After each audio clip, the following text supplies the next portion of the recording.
नमस्कार मंडळी. मी संजय पाटील. माझी एक नवी रचना आपल्यासमोर ठेवतो आहे.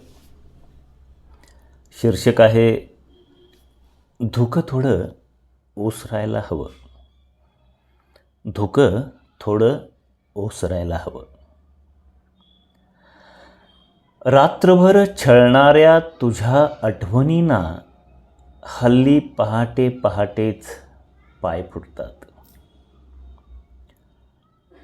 रात्रभर छळणाऱ्या तुझ्या आठवणींना हल्ली पहाटे पहाटेच पाय फुटतात.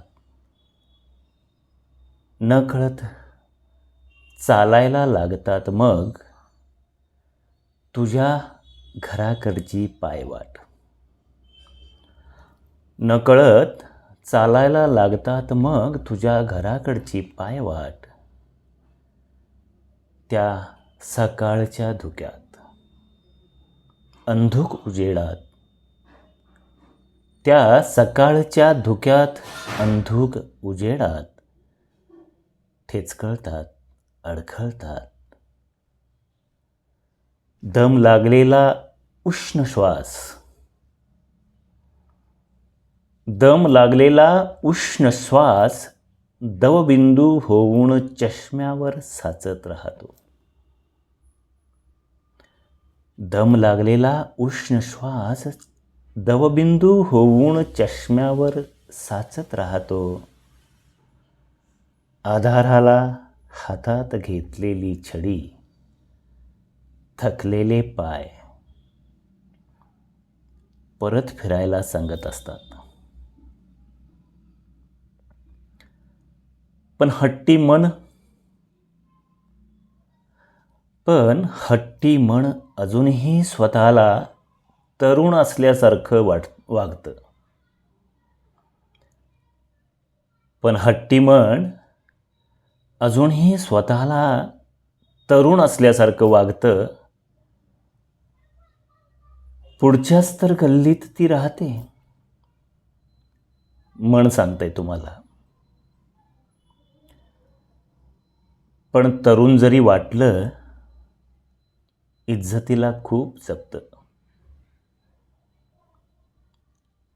आपल्या आणि तुझ्याही.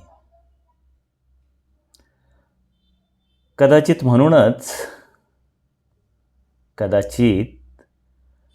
म्हणूनच तुझ्या दाराकडे पाहून पाय थोडं दूरच थबकतात. कदाचित म्हणूनच तुझ्या दाराकडे पाहून पाय थोडं दूरच थबकतात. तुझ्या घराच्या गॅलरीत ठेवलेलं ते हिरवंगार रोप सांगत राहतं, काळाच्या थपेड्यांना सुद्धा तू पुरून उरलीस. तुझ्या घराच्या गॅलरीत ठेवलेलं ते हिरवंगार रोप मला सांगत राहतं, काळाच्या थपेड्यांना सुद्धा तू पुरून उरलीस. तू अजून थकलेली नाहीस, हरलेली तर नाहीच.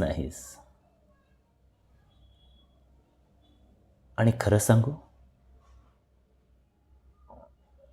मरण्याआधी हेच पाहायचं होतं रे.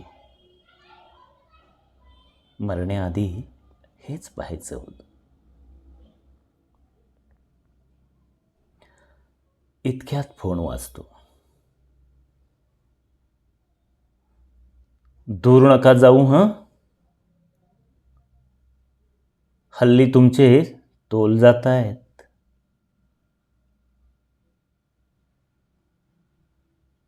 पाय लगबगीनं परत फिरतात. पुन्हा त्याच वाटेवर. पाय लगबगीनं परत फिरतात. पुन्हा त्याच वाटेवर. आता धुकं थोडं ओसरायला लागलेलं असतं. आता धुकं थोडं ओसरलेलं असतं. धुकं थोडं ओसरलेलं असतं. धन्यवाद. कविता कशी वाटली नक्की कळवा. लाईक करा, शेअर करा. जय हिंद.